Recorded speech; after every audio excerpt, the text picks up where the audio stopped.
Hey guys, ఎలా ఉన్నారండి? ఈరోజు రెసిపీస్ వచ్చేసరికి సమ్మర్ స్పెషల్గా మనం ఎక్కువగా జ్యూసెస్ చేసుకుంటాం కదండి. సమ్మర్లో కాకపోయినా మామూలుగా ఏ సీజన్స్లో అయినా చేసుకునే జ్యూసెస్ అండి. హెల్తీ జ్యూసెస్ ఈజీగా చేసేసుకోవచ్చు. అవి రెసిపీస్ ఏంటో చూసేయండి. ఒకదాని తర్వాత ఒకటి చూపించేసాము. ఒకటేమో బనానా జ్యూస్, చక్కెరకేళి ఉంది కదండి, ఆ చక్కెరకేళి జ్యూస్, పొమగ్రానైట్ జ్యూస్, రాగి జావ అండి. రాగి జావ కూడా చూపించాను. అది ఇష్టం లేని వాళ్ళు కూడా ఇష్టంగా తీసుకుంటారు ఆ రాగి జావ. యాపిల్ జ్యూస్, ఆరెంజ్ జ్యూస్, అవి 2 రకాలుగా చూపించాము. అవి ఎలా చేయాలో నీట్గా చూపించేసాము, చూసేయండి.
మంచి హెల్తీ రెసిపీ అండి. అందరికీ చాలా యూస్ఫుల్ అవుతుంది. ఈ సమ్మర్కి మన బాడీని కూడా చాలా కూల్ చేస్తుందండి.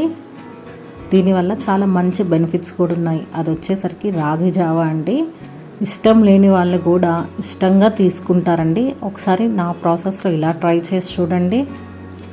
ఎలా చేయాలి ఏంటి అని డీటెయిల్స్లోకి వెళ్ళిపోదాము. ముందుగా ఇక్కడ ఒక స్టీల్ గిన్నె తీసుకున్నామండి.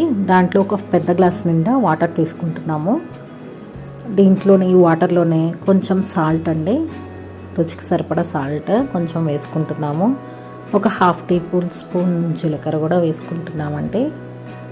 నెక్స్ట్ దీంట్లోనే కొంచెం కొత్తిమీర ఆకులు కూడా వేసుకొని కొంచెం లైట్ బబుల్స్ వచ్చే వరకు మరిగించుకుందామండి. మీకు వీడియోలో చూపిస్తున్నాం కదా, అలా మరిగే వరకు ఉంచుకోవాలి. నెక్స్ట్ ఇక్కడ రాగిపిండి వచ్చేసరికి ఒక గ్లాస్కి 2 టేబుల్ స్పూన్స్ రాగిపిండి అండి వేసుకొని కొంచెం వాటర్ వేసుకొని ఉండలు లేకుండా బాగా మిక్స్ చేసేసుకోవాలండి ఆ రాగి పిండి అనేది. ఇప్పుడు ఈ వాటర్ అనేది బాగా మరిగాయి కదండి, ఈ వాటర్లో వేసేసుకోవాలి. రాగిపిండిని వేసుకొని ఉండలు లేకుండా బాగా మిక్స్ చేసేసుకోవాలండి. ఫ్లేమ్ అనేది సిమ్లో పెట్టుకొని బాగా మిక్స్ చేసేసుకోవాలండి. ఈ రాగి జావ వల్ల చాలా మంచి బెనిఫిట్స్ ఉన్నాయండి. ముఖ్యంగా సమ్మర్లో మనం ఇవి తీసుకోవడం వల్ల రాగి జావ మన బాడీని కూల్ చేస్తుందండి. అంటే ఎక్కువగా వేడి చేస్తుంది కదా ఈ సమ్మర్కి. ఇది తీసుకోవడం వల్ల మన బాడీ కూల్ చేస్తుంది. అలానే మన బోన్స్ ఉంటాయి కదండి, స్ట్రాంగ్గా చేస్తుంది. మనల్ని స్ట్రాంగ్గా ఉంచుతుంది. నీరసంగా లేకుండా హెల్తీగా ఉంటామండి ఇది తీసుకోవడం వల్ల. మన టీత్ని కూడా చాలా స్ట్రాంగ్గా ఉంచుతుంది. హెల్త్కి చాలా మంచిది. పిల్లలకు కూడా ఇవ్వండి. ఈ సమ్మర్లో వాళ్ళకి చాలా ఉపయోగపడుతుంది. చూడండి నీట్గా బబుల్స్ వచ్చేస్తున్నాయి కదా. అంటే ఒక కలర్ కూడా చేంజ్ అయిపోయింది. రాగి పిండి అనేది నీట్గా కలర్ చేంజ్ అయిపోయింది కదా. సిమ్లో పెట్టుకొని ఒక 10 నిమిషాలు ఉడికించుకుంటే సరిపోతుందండి. మళ్ళీ చల్లారే కొద్దీ కొంచెం గట్టి వచ్చేస్తుంది. ఒక 10 నిమిషాలు సరిపోతుంది, ఎక్కువసేపు కూడా పట్టదు. చూడండి ఇక్కడ నీట్గా బబుల్స్ వచ్చేస్తున్నాయి కదా. ఇప్పుడు స్టవ్ ఆఫ్ చేసుకుందామండి. మనకి రాగి జావ అనేది రెడీగా ఉంది. దీంట్లో మజ్జిగ మిక్స్ చేసుకుందామండి. చాలా బాగుంటుంది మజ్జిగ మిక్స్ చేసుకుంటే. నీట్గా పెరుగుని నీట్గా చిలికేసుకుందామండి. చిలికేసుకొని ఈ మజ్జిగని ఆ రాగిలో మిక్స్ చేసుకోండి. బాగా మిక్స్ చేసుకోండి. మిక్స్ చేసేసుకొని బౌల్కి ట్రాన్స్ఫర్ చేసుకొని కూల్గా తాగేసేయండి. చాలా బాగుంటుంది టేస్ట్. ఇక్కడ మజ్జిగ మేము కూల్గా తీసుకున్నామండి. తాగుతున్నప్పుడు చల్లగా లైట్గా వేడిగా చాలా బాగుంటుంది టేస్ట్. పైన కొన్ని ఆనియన్స్ ఉన్నాయి కదండి, ఆనియన్స్ కొత్తిమీర వేసుకొని తింటుంటే చాలా బాగుంటుందండి. మీరు కావాలంటే కొంచెం జోరుగా అయినా చేసుకోవచ్చు అండి, లేకపోతే కొంచెం తిక్కుగా అయినా చేసుకోవచ్చు.